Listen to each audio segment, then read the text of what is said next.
Olá, eu sou Hélio Panzanhagen e este é o Porto Alegre em Debate, um programa aqui da TV Câmara, do canal 16 da NET, da Câmara Municipal de Porto Alegre. Nós vamos falar hoje sobre transição política. As eleições de outubro passaram, os governos federal e estadual estão em negociações para a composição de suas equipes, mas sempre fica uma questão na cabeça da população em geral. O que é essa parte de transição e, para tudo, o que acontece, como se compõem os governos, como se comportar, principalmente no momento em que um partido eventualmente estava na situação de oposição durante a eleição e agora está compondo um novo governo. Para falar sobre esse assunto, temos como convidados aqui no nosso estúdio os vereadores Tony Proença, também conosco o vereador Luiz Braz, o cientista político da nossa URGS, André Marenco, professor André Marenco, sempre discutindo essas questões com uma propriedade muito forte, e a vereadora Maria Celeste, que, além de ser ex-presidente da nossa casa, assim como também a situação do vereador Braz, mas a vereadora Maria Celeste, no momento, está integrando o gabinete de transição do governo Tarso Genro. Sejam todos bem-vindos. Vereadora Maria Celeste, o governo Tarso Genro está nomeando alguns cargos, está esperando por outros, mas nós não vamos exatamente discutir as nomeações, mas as composições, como se comportar, como transmitir para a população essa situação de que uma formação de um governo é necessária ser discutida e como explicar essas composições que estão sendo agregadas agora, não só aqui no governo estadual, mas também no governo federal. Quer dizer, é uma pergunta que eu lanço já a todos, mas como a vereadora Maria Celeste é a nossa presença feminina aqui hoje.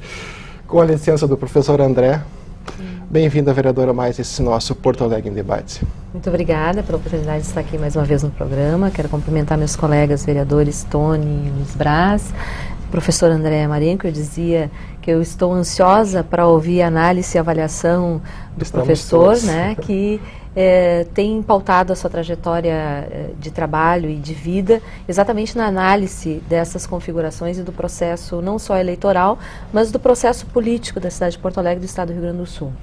Pois bem, eu estou compondo o grupo de transição, né, representando o PT dentro desse grupo de transição criado pelo nosso governador Tarso Genro, coordenado pelo vice-governador Beto Grill, né, e numa configuração diferenciada porque já agrega os partidos que estão compondo esta base de governo, com exceção do PDT, que foi o último partido a decidir a entrada no governo Tarso Genro. Os demais partidos e movimentos, inclusive o PPL, que ainda não é um partido, mas institucionalmente criado, formalmente criado no Brasil, mas tem sua representação, tem a sua participação garantida.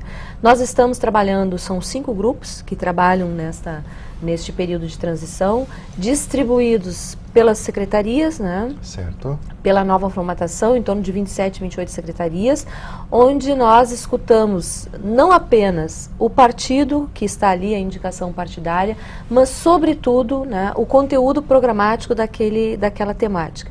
Eu componho, por exemplo, o grupo 2, que trata das questões da educação, né, do esporte e lazer, da administração, da Secretaria de Obras e do gabinete do vice-governador.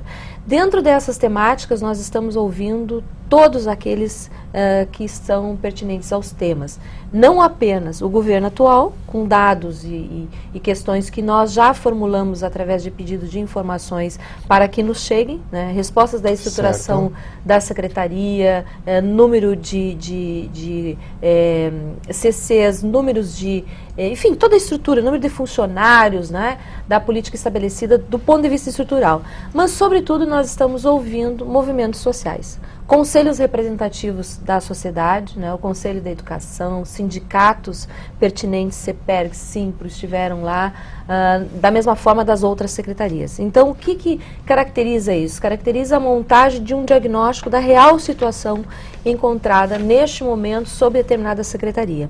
Isso vai facilitar e vai balizar não só a ação do próximo secretário, como do próprio programa de governo a ser colaborado, a ser instituído. Embora o PT e seus aliados, né, já para o primeiro turno, apresentamos uma proposta à população, que foi a proposta vencedora, dentro de um programa de governo estabelecendo metas, prioridades, enfim, né, questões que estão sendo também colocadas, elencadas a partir deste programa de governo para a discussão desses grupos, com o acúmulo e, obviamente, né, o acréscimo das questões e dos movimentos sociais, dos conselhos representativos, de todos aqueles agentes e atores da sociedade civil organizada que estão contribuindo também nesse momento de transição. Então, penso que nós estamos pautando este momento por uma questão bastante inovadora, não só levando em conta os arranjos da política de aliança e das questões da política respaldada para compor uma maioria, que esse também tem sido a característica e o objetivo maior da montagem do governo, mas, sobretudo, uma composição técnica pautada no programa de governo que vai, com certeza, subsidiar, né, o próximo governo do governo Tarcísio e os seus secretários nessa sua ação política. O vereador Luiz Braz, até o final do ano, está numa posição de ser situação no governo do Estado e, a partir de então, passa a ser oposição. Olha, é uma transição também, não é, vereador? Primeiramente, eu quero cumprimentar o professor André Marenco, quero cumprimentar a Maria Celeste, o Tony, dizer que, e cumprimentar o Tasso Genro, porque o Tasso, ele 2 vezes aqui prefeito de Porto Alegre, ele sempre demonstrou realmente muita sabedoria. E ele está sendo um homem sábio ao escolher a Maria Celeste, não é? Para estar lá representando o PT no seu gabinete de transição. Eu acho que está muito bem representado, tem uma admiração muito grande pelo trabalho que a Maria faz. Agora, eu não posso ter a mesma admiração por determinadas pessoas e por determinados partidos que vinculados a este governo que vai terminar agora, o governo da nossa amiga Ieda Cruz. Certo. Beneficiários deste governo, durante todos os 4 anos, não esperaram nem muita coisa, não é? E esfriar o corpo. Não esperaram esfriar o corpo. Imediatamente já se anunciaram como traidores do governo. Porque eu acho o seguinte, para se filiar à ideia do Tarso, que vai ser o futuro governador, eu acho que não precisaria, na verdade, trair todo o discurso que fizeram até a questão de 2 meses atrás. Eu acho que poderiam terminar tranquilamente com a política, não é? Que ajudaram a compor, não é? durante esse tempo, e a partir de janeiro começar realmente aí os seus novos movimentos políticos, não é? Ajudando o governador, o futuro governador Tasso, a fazer tudo aquilo que ele tem que fazer. Agora, eu acho o seguinte, a governadora, ela é governadora até o dia 31 de dezembro. Não é? Então, eu acredito que os aliados da governadora, todos aqueles que estiveram junto com ela e que se beneficiaram de uma forma ou de outra deste governo, eles teriam por obrigação esses projetos que estão sendo enviados agora à Assembleia Legislativa e que, na verdade, representam o desejo final da governadora, não é? Claro. De poder encerrar a sua gestão da forma como ela está propondo desde o início. Essa é a política, não é? E uma dessas políticas, por exemplo, o Cais do Porto, não é? Que eu acredito que é um dos grandes projetos que está lá. E para nós aqui de Porto Alegre mexe demais, não é? Todo mundo, nós tivemos aqui várias vezes envolvidos nessa discussão, não é, a respeito do Cais do Porto, desses projetos. Conhecemos aquilo que está tramitando lá no governo estadual. De repente, sabe, né? Esses companheiros da governadora se mostraram contrários para se mostrarem simpáticos também ao futuro governador, não é? Então eu acho que essa caça aos cargos, não é? Ela deveria realmente ser feita com um pouco mais de ética, não é? Um pouco mais de princípios Eu acho que isto realmente que isso que está norteando a política neste processo de transição, não é claro de todos os políticos e todos os partidos, mas pelo menos destes, não é? E eu acho que não enobrece em nada a luta que a gente faz para que o meio político possa ser saneado e que a gente possa ter realmente representantes que possam estar à altura do desejo das pessoas que querem ver uma melhor sociedade. Essa agilidade política, digamos assim, em se transformar de um lado para outro, isso causa alguma confusão na cabeça das pessoas, professor André? Como que se explica isso? Como que o eleitor, o cidadão comum ali entende isso? Pode entender essa? Provável que cause, né? Bom, eu agradeço pelo convite de estar aqui, é um prazer, sobretudo com os vereadores Maria Celeste, Luiz Braz, Tony Proença. Tenho muito respeito pela instituição legislativa, portanto é muito honroso para mim estar aqui. Eu acho que provavelmente cause, né, algum efeito. Por que isso acontece, né? Quer dizer, ou seja, coalizões que são diferentes, em diferentes níveis de governo. Eu acho que tem dois elementos na política brasileira que determinam isso aí. Em primeiro lugar, digamos, o grande número de partidos, a grande fragmentação partidária. Basta, para termos noção disso, pensarmos o seguinte: a ministra Dilma ganhou no segundo turno com algo como 56% dos votos, né?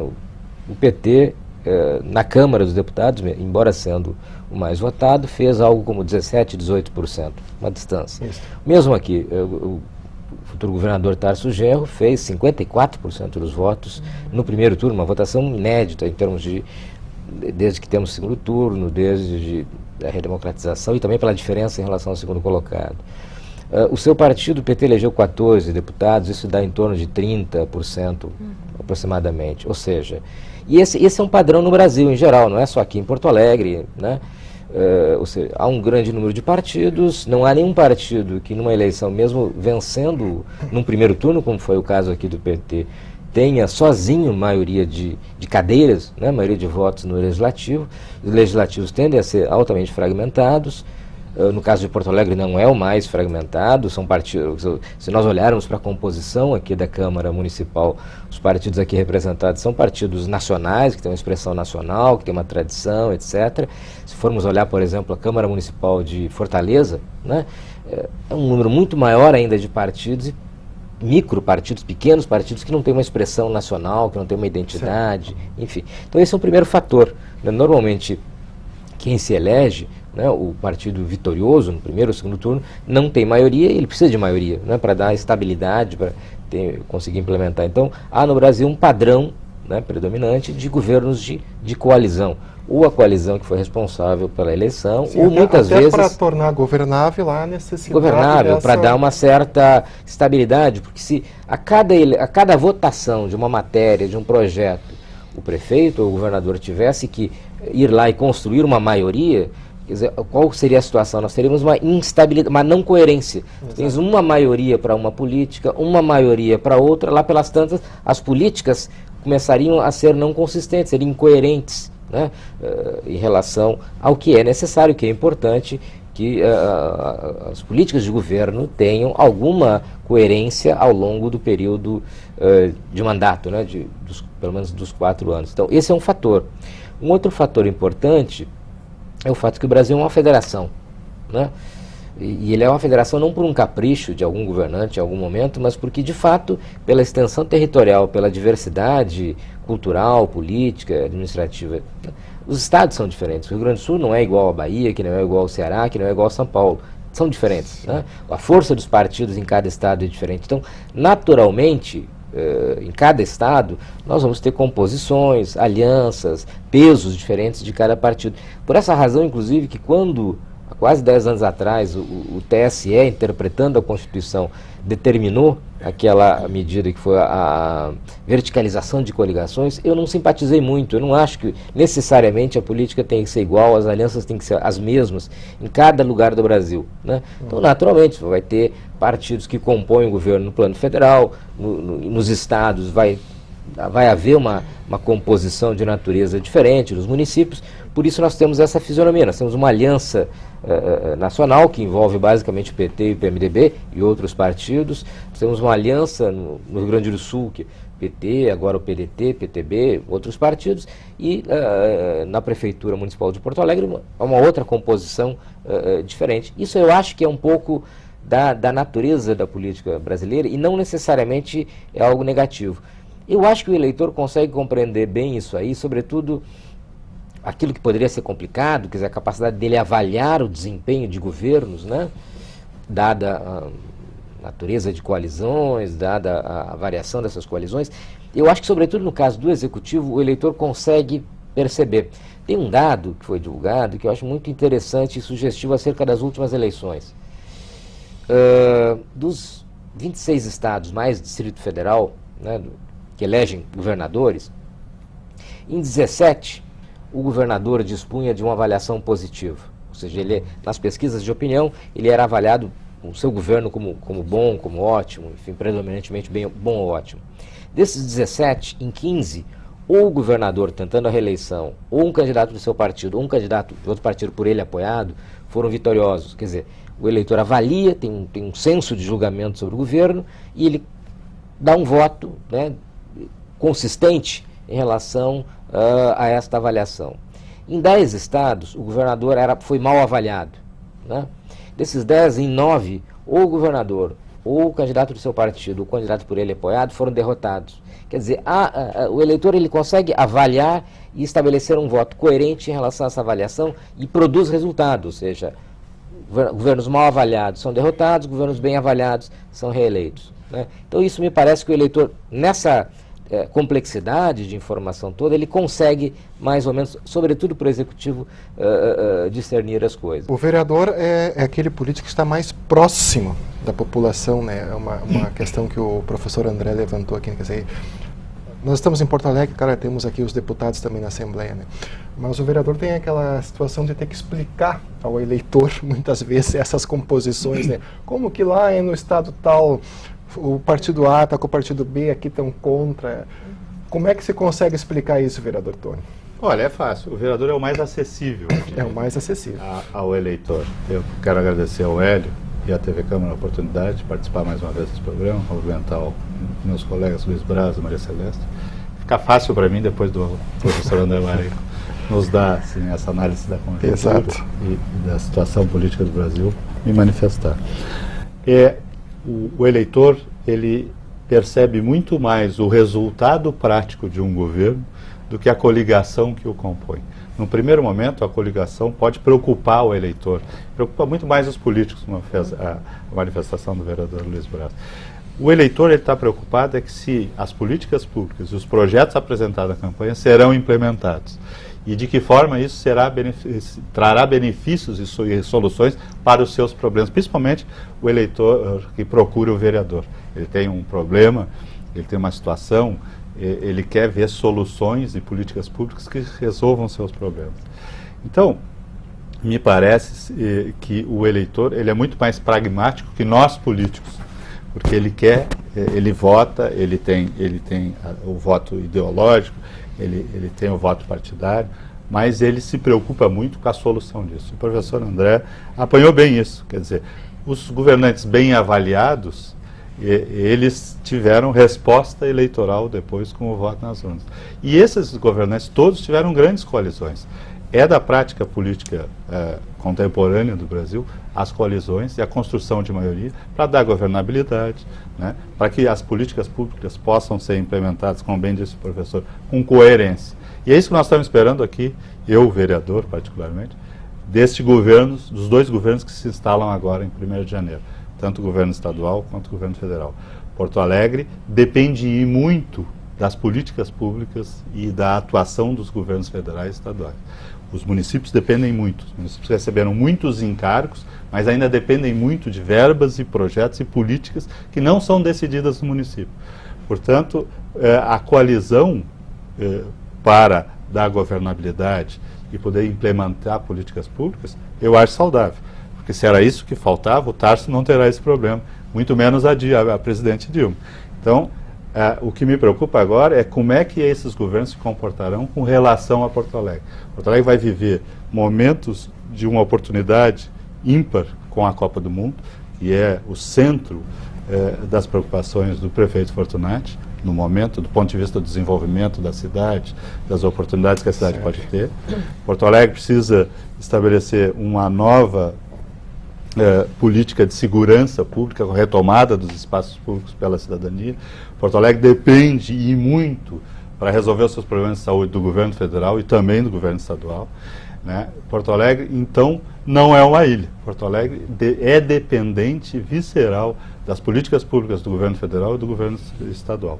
Portanto, façam lá as coalizões que devem ser feitas, construam as maiorias que devem ser construídas. Nós temos que ajudar até que essas maiorias sejam construídas, que essas políticas estejam prontas para que, a partir de 1º de janeiro, as políticas públicas, os projetos que foram propostos nas campanhas sejam implementados, porque foi nisso que a população votou.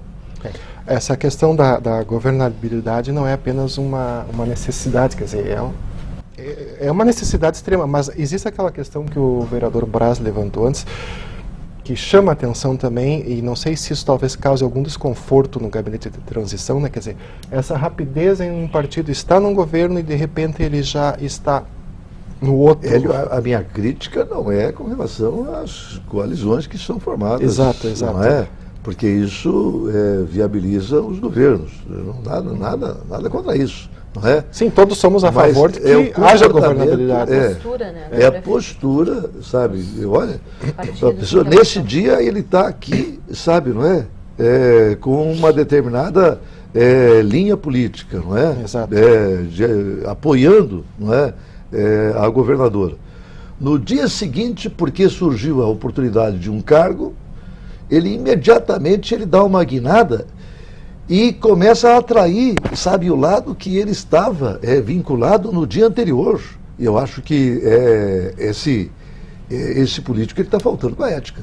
Não é? Eu acho que ele não deveria ser analisado de uma forma assim tão amena, sabe, como nós estamos fazendo aqui, Deus sabe, né? Que isso é natural, sabe? Eu acho que não pode ser natural. E até, professor, eu quero fazer uma pergunta ao professor André Marinho.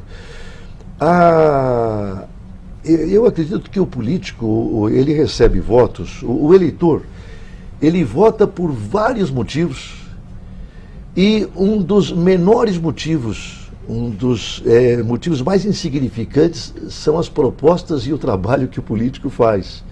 Ele vota porque, às vezes, porque ele tem uma empatia, porque o cara, ele é bonito, porque daqui a pouquinho ele fala bem, porque ele gostou da voz, porque daqui a pouco... Olha, são vários motivos pelos quais o eleitor acaba se decidindo a dar o voto para esse ou para aquele, não é? Por que é falta de consciência no nosso eleitorado? Está faltando um trabalho maior de conscientização do eleitorado, professor? Eu acho que são vários eleitores, né? Quer dizer, tem tipos diferentes, muito diferentes de eleitores. Acho que o senhor descreveu com propriedade um tipo de eleitor, tem outros que têm talvez um nível de informação maior. E eu acho que também o eleitor se comporta de forma diferente, ele tem recursos cognitivos, de informação, diferente no caso do Executivo e do Legislativo. Uhum.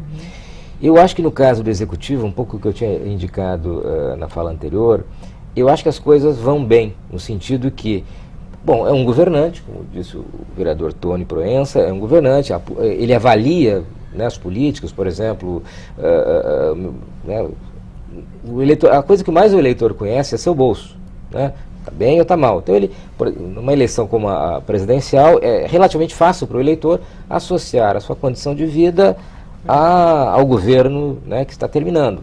Se vai bem, premia, se vai mal, ele pune.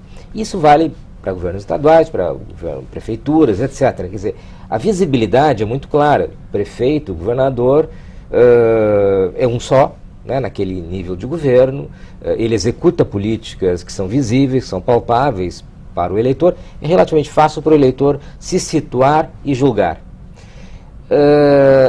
A coisa mais complicada no caso do cargo dos senhores, né, de vereadores, ou seria deputados estaduais e federais. Há uma série de fatores que tornam muito mais complexo para o eleitor.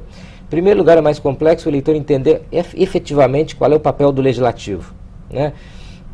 O legislativo no Brasil, e não é só no Brasil, em muitos países países desenvolvidos, que têm democracias muito antigas, a Inglaterra, por exemplo, né? O legislativo tem uma série de amarras, os senhores conhecem muito melhor até do que eu, limitações em termos de matérias cuja proposição envolve vício de origem, matérias cuja proposição é de iniciativa exclusiva do Executivo, enfim, o Legislativo tem uma série de limitações naquilo que ele pode, de fato, fazer, né, implementar, decidir, tudo mais. Além do que, bom, a ação de cada vereador depende de aprovação, depende de uma negociação de maioria, etc. O número, né, de ocupantes de cadeiras legislativas é muito maior do que do prefeito de uma cidade, né? O número de candidatos, né, o número de partidos multiplica o número de candidatos, quer dizer, para o eleitor torna muito mais complexo ele conseguir discernir a atuação, entender a atuação de um legislador, avaliar o seu mandato, avaliar o impacto das suas ações, e mesmo quando se tratasse, por exemplo, vamos pensar, bom, ele avalia positivamente um governo, prefeito, governador ou presidente.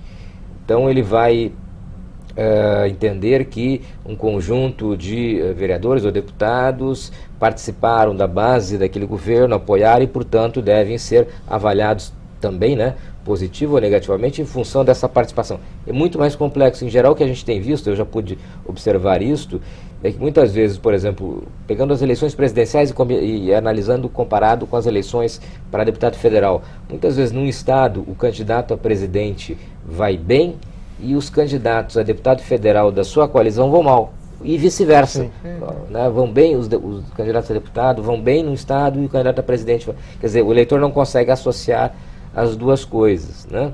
Aí talvez tivéssemos que pensar coisas que eventualmente tornassem mais fácil ao eleitor discernir e avaliar e julgar o trabalho de um legislador. Talvez um menor número de partidos, talvez um menor número de candidatos viabilizassem isso aí. Mas eu concordo, no caso, sobretudo, dos legisladores, é muito mais difícil para o eleitor, e aí ele vai buscar outras soluções.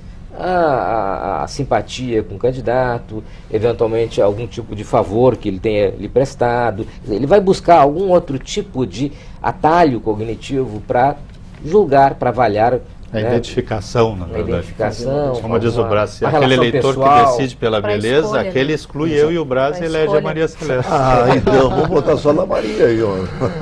Nós estamos aqui no Porto Alegre em Debate, que hoje está discutindo a transição política. Faremos agora um breve intervalo e voltamos em seguida.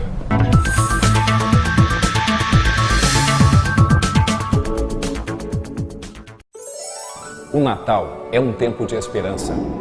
É tempo de trocar presentes, de mesa farta, de união da família. Todos merecem um Natal assim, mas nem todos têm. A solidariedade está no coração e a boa vontade é o melhor presente. Só a prática do bem pode proporcionar essa alegria. Ajude a distribuir essa alegria todos os dias!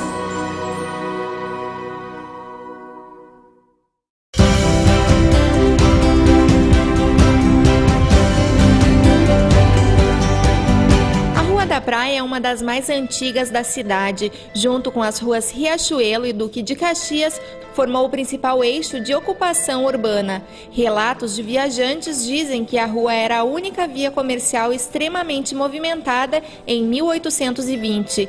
Lá era possível encontrar muitas pessoas a pé e a cavalo, marinheiros e escravos trabalhando. Em 1865, a Câmara Municipal muda o nome da Rua da Praia para a Rua dos Andradas. O local também foi palco para grandes episódios políticos, como a depredação de prédios pela multidão no dia em que o presidente Getúlio Vargas se suicidou, em 1954. A Rua da Praia também foi inspiração para muitos cronistas de jornais da época. Érico Veríssimo situou ali vários episódios de seus romances e o compositor Alberto do Canto transformou as histórias do local em samba. Além do comércio intenso, a Rua dos Andradas também abriga diversos pontos turísticos da capital, como a Casa de Cultura Mário Quintana, a Igreja das Dores e a Praça da Alfândega.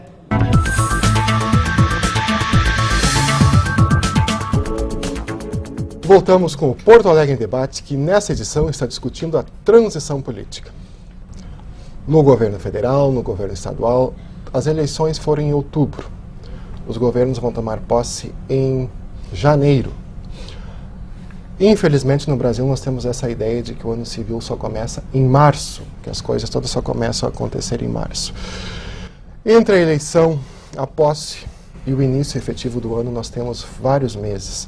Como explicar para os eleitores, como explicar para a população também que os legislativos e os executivos não estão parados, se é que essa impressão realmente passa? O Gabinete de Transição está trabalhando, os projetos estão na Assembleia, estão sendo votados, não estão sendo votados. O vereador, como bem salientou, o vereador Tony Proença, é aquela pessoa que está mais próxima da população, né? Quais são os argumentos, professor André, começamos com o senhor, que temos, ou que o Legislativo e o Executivo deveriam ter para explicar que não estão parados efetivamente, que as coisas, apesar de estarmos na transição, continuam acontecendo, ou talvez não estejam acontecendo da forma como deveria. Qual é a sua visão nessa situação? Eu acho que nenhum argumento é tão eficaz quanto, de fato, a implementação de políticas públicas, de obras, etc, etc. Isso é o que pode ser mais persuasivo, né? De alguma forma, o cidadão, o eleitor, perceber na sua vida a presença, né, do Estado, de governos nos diferentes níveis. Agora, é curioso isso que te chamaste a atenção, quer dizer, bom, esse período que no Brasil, por exemplo, o ritmo das coisas diminui. Em muitos lugares do mundo, o legislativo funciona há 6 meses, ou menos. A gente pegar nos Estados Unidos, por exemplo, não exatamente o Congresso, mas legislativos estaduais, varia muito, né, seu regimento, alguns funcionam mais tempo, agora alguns funcionam 5, 6 meses por ano, né? Ou seja, não é necessariamente uma coisa que... Eu acho que o importante é no período que funciona, que, né, ser produtivo, votações acontecerem, ter um período de funcionamento e que ali, de fato, resultados, né, sejam produzidos, apareçam e tudo mais. É isso que vai fazer a diferença aos olhos do eleitor.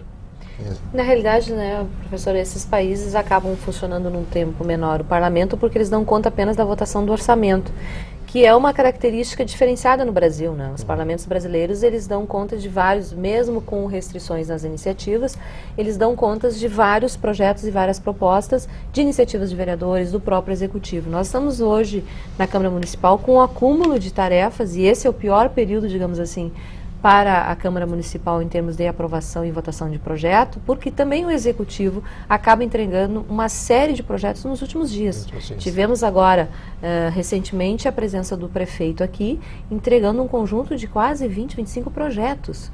Fora o orçamento que nós temos que votar, e temos prazo para isso, porque a lei orçamentária tem que ser implementada no ano que vem. E essa não é uma prática deste prefeito? Não é uma prática do prefeito, é uma dinâmica do Executivo, acontece, especialmente do Executivo Municipal, que acontece reiteradamente.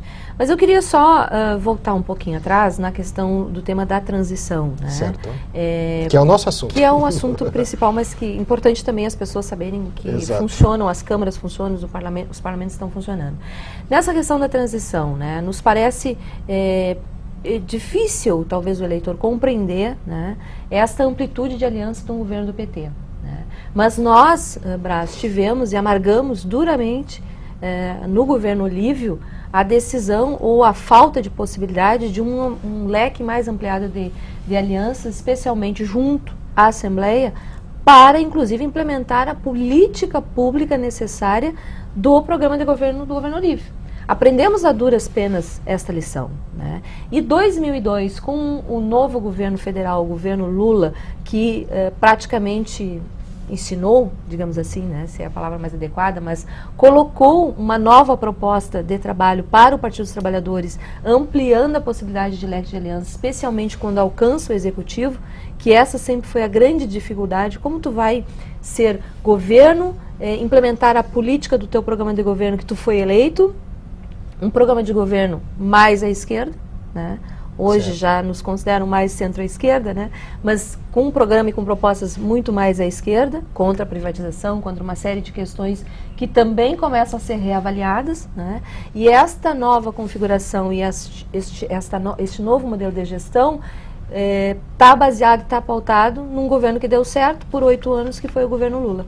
Então também o PT começa a ter uma nova configuração social e começa a ter uma nova amplitude social quando passa para aceitar as políticas de alianças propostas, né? Então, para o eleitor perceber e para o PT também entender que o PDT precisa estar no governo por uma política de coalizão ampla, que é a determinação do governador Tarso, mas também para que projetos sejam aprovados na Assembleia, é importante nós temos essa compreensão, porque o eleitor fica pensando, mas o PDT era o vício do Fogaça, que era oposição ao governo Tarso, né? Foi vencido na eleição e já imediatamente está compondo este governo. Então, de fato, esta situação, ela leva uma confusão para o eleitor, né? Mas que também traz, do meu ponto de vista, o aspecto positivo, que é a implementação da política e do programa de governo, que obviamente será aquele construído pelos partidos da primeira aliança. E essas novas alianças certamente vão trazer mais programas, porque nenhum partido vai simplesmente se filiar a um programa. Claro, não. Vai ampliar isso. Há uma identidade também. Para nós era importante trazer o PDT, porque historicamente é uma identidade programática, né, entre os partidos nessa configuração. Então foi importante a vinda do PDT nesse sentido. Mas as pessoas têm dificuldades de compreender. Mas se estava lá, como é que já está aqui? Exato. E aí a crítica que o vereador Braz coloca, ela é extremamente pertinente, né? Especialmente dos partidos que compõem um governo e que imediatamente estão novamente participando desse governo. Ora, qual seria o mais correto ou o mais coerente, né? Quem sabe, então, saio deste governo e para entrar no próximo. Então, essas questões, o eleitor, né, ele faz uma análise simples dessa forma e faz uma cobrança dessa forma. Agora, o preço se paga também nas eleições, porque o PMDB acabou, do meu ponto de vista, pagando um preço, especialmente aqui no estado do Rio Grande do Sul, pela sua não identidade ou pela sua falta de afirmação, né, da questão da aliança nacional. O próprio candidato Fogaça não se posicionava aqui na sua preferência para a candidatura de Dilma ou Serra. E entendo que desta forma, e essa dubiedade, estando no governo da Ieda, tendo candidatura própria, não se configurava na Aliança Nacional, tendo vice Michel Temer na chapa de Dilma, não apoiava a Dilma, não apoiava José Serra. Então, me parece que essa dubiedade também se paga um preço caro e os partidos estão aprendendo. Mas, Maria, eu acredito que isso se deve muito mais a nós não termos realmente partidos bem definidos. Eu acho que os nossos partidos, infelizmente, estão se esboroando. Nós não temos realmente... O professor falava em partidos nacionais, e eu vejo, por exemplo, um partido como é o caso do PMDB, eu vou dar exemplo do PMDB, mas podia dar de outros. Ele tem uma determinada política que ele faz numa determinada região, depois ele muda de região e ele muda tem inclusive os seus parceiros. Ele é alguma coisa a nível nacional, nível regional ele é outro completamente diferente. Então eu acho que a ideia do partido, professor, eu acredito que ela deveria ser expressada de uma forma diferente, aonde pessoas de forma uníssona estariam realmente filiadas a uma determinada ideia, e estas ideias seriam defendidas de norte a sul, né, em todos os locais onde este partido tivesse vida. E a gente não vê que essas coisas acontecem assim. O que eu acho de importante que está acontecendo nesta transição, e tem uma coisa realmente muito boa que está acontecendo nesta transição. Eu ouvi, por exemplo, a transição do governo Brito para o governo Olívio. Foi uma coisa assim horrorosa, né? Foi lamentável, né? É aquilo que aconteceu. Tanto por parte dos militantes que entravam, como por parte da atitude de quem estava saindo. Eu acho que... eu sou um cara que tem muitos elogios a fazer ao Brito, eu acho que ele teve muitos acertos dentro do seu governo, mas eu acho que aquele processo de transição foi realmente horroroso. E depois a gente não teve, eu acredito, que um momento na política do Rio Grande do Sul tão bom como este, quando dois partidos extremamente antagônicos, estão tentando, de alguma forma, fazer com que a sociedade não pague por esse antagonismo. A governadora Ieda, ela está fazendo tudo aquilo que ela deve fazer em matéria de abrir as portas do governo para que o novo governo possa começar já a tomar ciência do que realmente está sendo feito e aquilo que deve ser continuado, que não deve ser continuado. E o governo que entra também, eu acredito que se instalando de uma forma muito profissional para que realmente as suas ações possam causar um efeito positivo para os primeiros atos que ele deve adotar, não é? E eu acho que isso, eu só espero que lá no dia 1º de janeiro, quando estas coisas todas realmente estiverem na sua culminância, que realmente as duas militâncias saibam compreender estes atos grandes que estão acontecendo, tanto de uma parte como de outra, não é? Para que a gente tenha uma boa festa realmente, né? A democracia, ela tem que ser feita através destes momentos, não é? Onde realmente os dois lados possam realmente festejar alguma coisa, tanto que saiu, que está saindo, como aquele que está entrando. Professor André, essa questão que o vereador, novamente, o vereador Braz levanta, né, que é uma coisa que também me preocupa. Existem essas composições pré-eleição, as composições da eleição de candidatos, e agora essas da parte da transição, não é? E os partidos estão aqui, estão ali, justamente essa situação, né? Isso realmente concorre para um enfraquecimento de um partido como partido, de uma sigla, porque ela está, às vezes, que nem disse o vereador Braz, né, margeando vários lados e sem um programa seu definido, sem a sua estrutura nacional definida, ou é possível que isso também, ainda que nem disse a vereadora, cause mais confusão ainda na cabeça dos eleitores? Não, eu acredito que sem dúvida cause, né? Quer dizer, o desejável seria que tivéssemos um conjunto, digamos, moderado, moderado no sentido do número, né?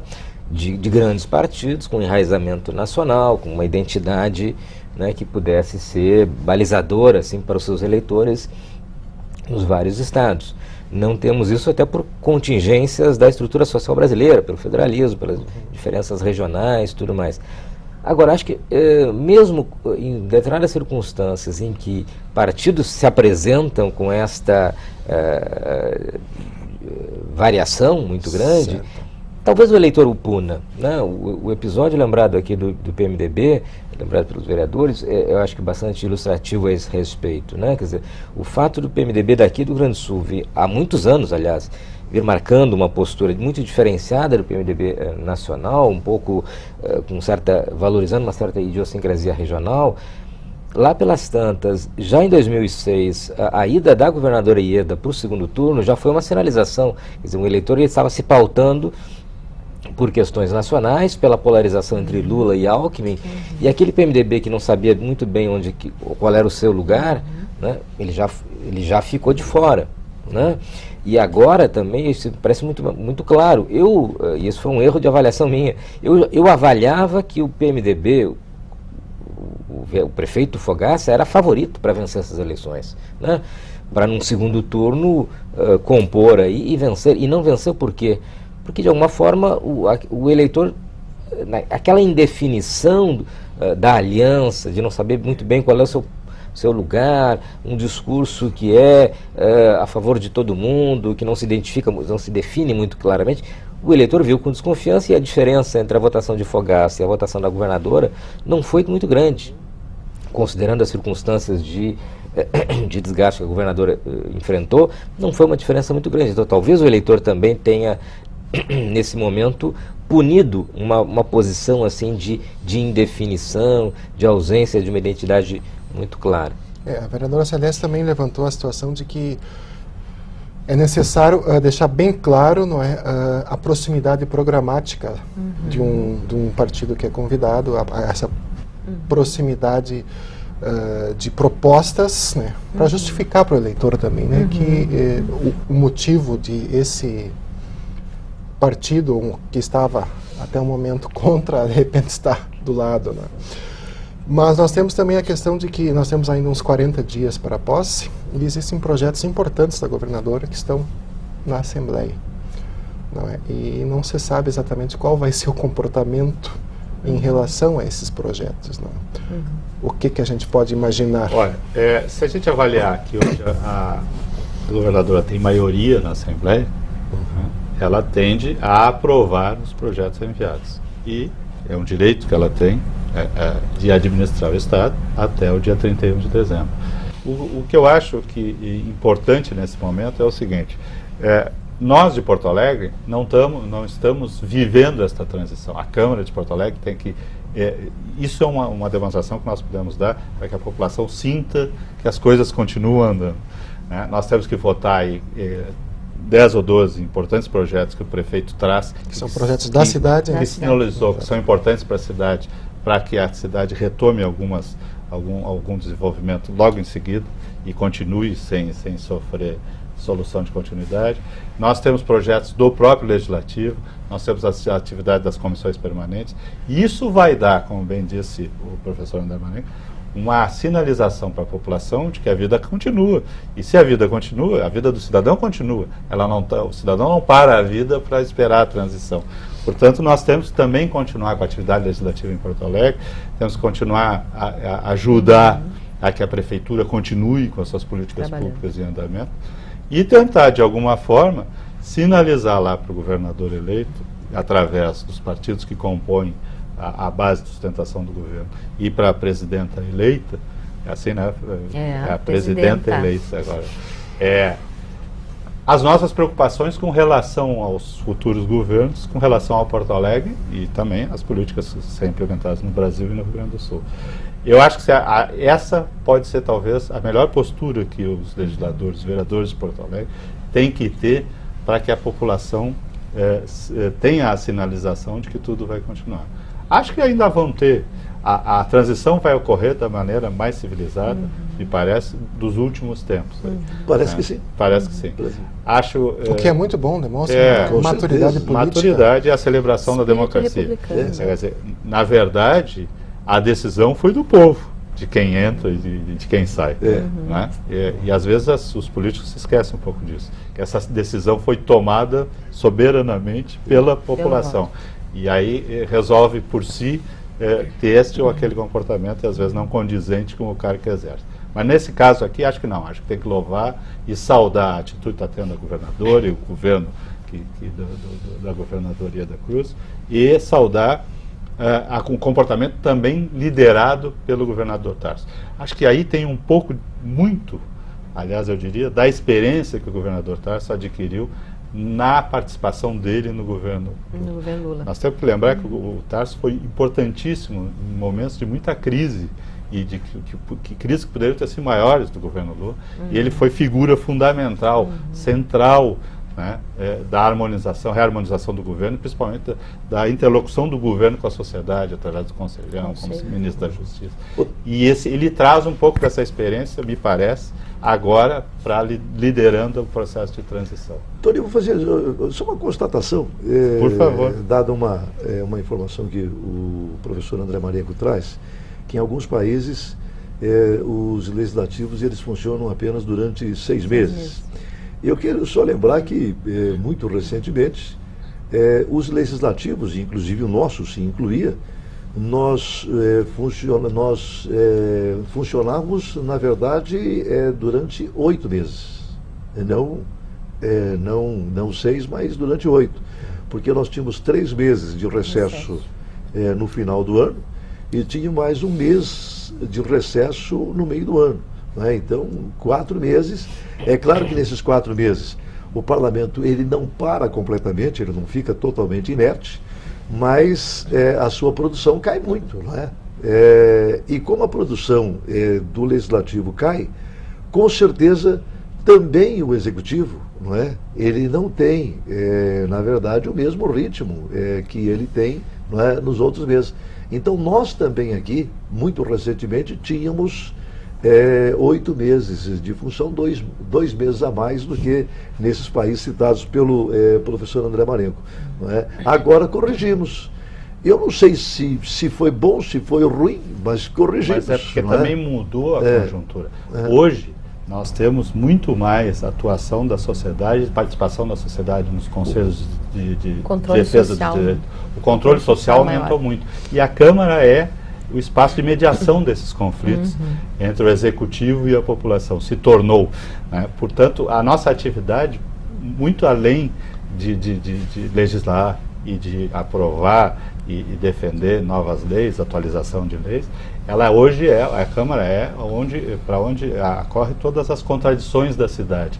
E essa talvez seja uma das principais atividades que levou a Câmara a trabalhar 11 meses hoje, em vez dos 8 anteriores. Eu acho até que nós devíamos aumentar um pouco mais.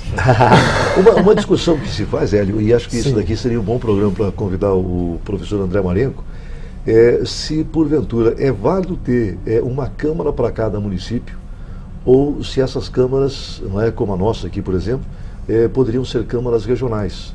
Eu sei que tem, se eu não me engano, na Alemanha funcionam câmaras regionais, não é? Mas aí corresponderiam aos nossos assembleias. As nossas assembleias. Mas eu acho que nós estamos em pleno processo de transição. Não é? E eu acho que nesses momentos de transição se pensa muito realmente em modelos que Deus sabe que de repente possam ser, quem sabe, mais eficientes, não é? Porque o que se quer não é manter o que não está dando certo, é exatamente poder modificar até encontrarmos uma fórmula ideal, não é?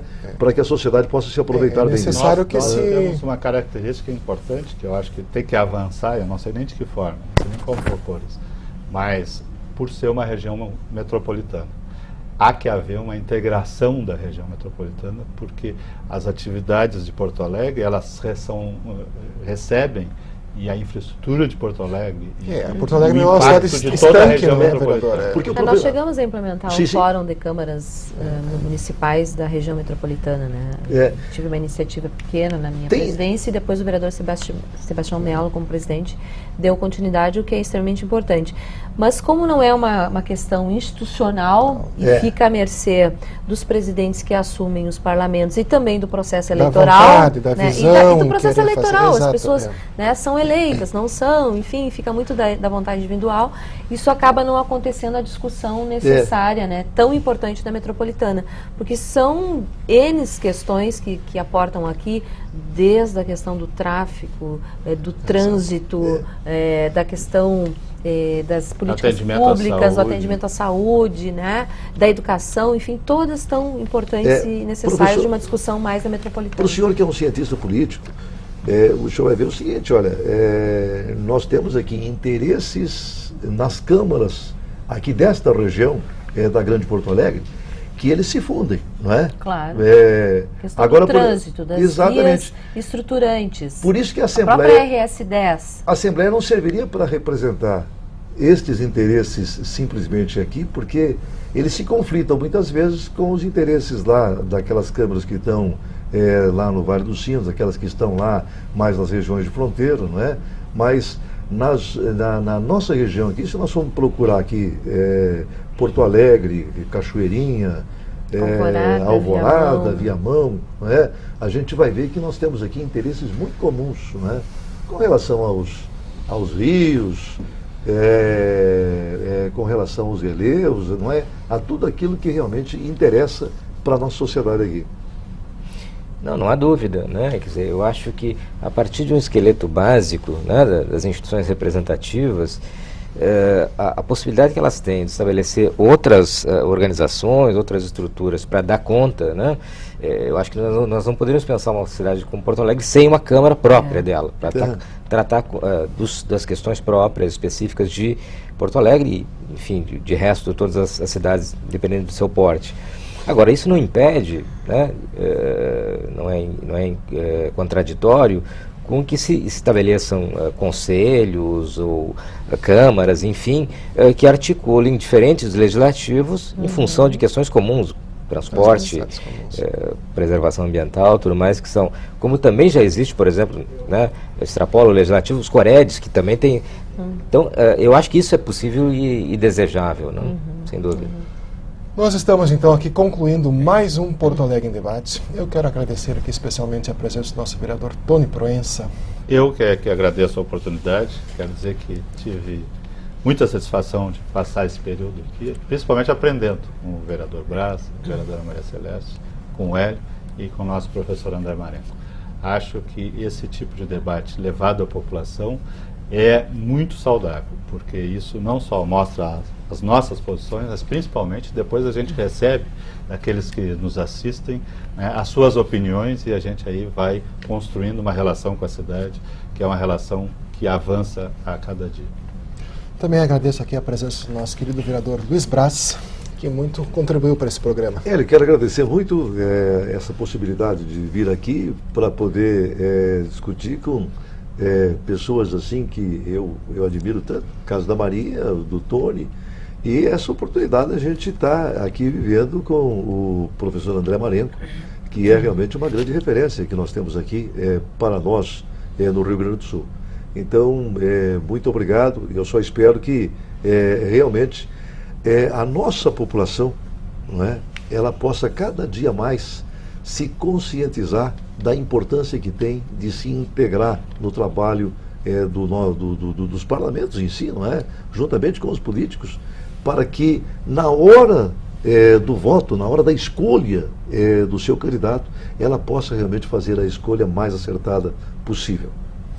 Também agradeço aqui de modo especial a presença muito gentil e tão importante do nosso professor André Marenco, cientista político da nossa importante Universidade Federal do Rio Grande do Sul. Eu que agradeço pelo convite, me senti muito honrado, tenho um enorme respeito por essa instituição, que eu acho que é fundamental para a cidade e para a democracia em geral. E eu acho que aqui no nosso debate tem várias questões que mostraram que a gente vem evoluindo muito na democracia brasileira. Por exemplo, foi lembrado um padrão republicano de relacionamento entre governo que sai e governo que entra, a percepção da importância de coalizões para governar, quer dizer, vários aspectos que, se nós formos olhar em relação ao passado, nos mostram que a gente vem avançando, né? Que os vários partidos, enfim, vêm avançando na compreensão desses processos. Isso é bastante bom. E agradeço também, por último, mas não menos importante, a presença da nossa vereadora Maria Celeste, aqui integrante do Gabinete de Transição do Governo Tarso Genro. Obrigada, Hélio, pelo convite, né? Agradeço a oportunidade de estar aqui com o Tony, com o Braz, especialmente com o professor André Marenco, que nos traz uma contribuição da academia e uma análise muito correta, e eu sempre gosto muito de ouvir o professor André. E dizer que este momento de transição ele é um momento extremamente importante, não só para respaldar as relações republicanas, que são importantes, necessárias, né, que é isso que a população deseja, que os políticos convivam para o bem comum em harmonia com os seus programas e suas divergências naturais, partidárias, mas sobretudo dizer da preocupação do governador Tarso deste momento de estar compondo um governo que vai dar sustentação numa coalizão, como ele chama, na Assembleia Legislativa para a aprovação dos futuros projetos, mas sobretudo que este grupo de transição ao qual eu faço parte tenha possibilidade de ter um diagnóstico real da situação, a partir dos dados enviados pela governadora do estado em cima das questões mais pertinentes, contundentes e preocupantes: saúde, segurança, educação, assistência social, né, que são os grandes entraves da política do governo do estado, mas sobretudo também já apresentando algumas propostas, algumas soluções e da implementação necessária.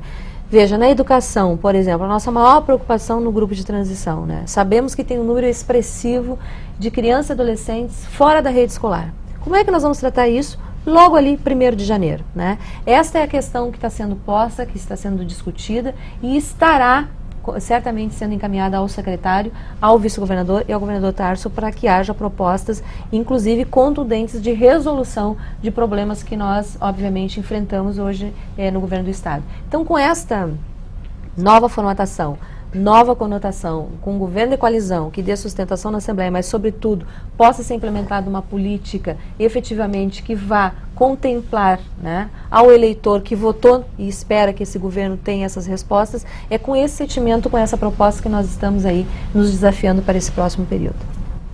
E agradeço também a tua presença aí, muito especial, sempre nos acompanhando em mais um Porto Alegre em Debate. Muito obrigado e até uma próxima oportunidade.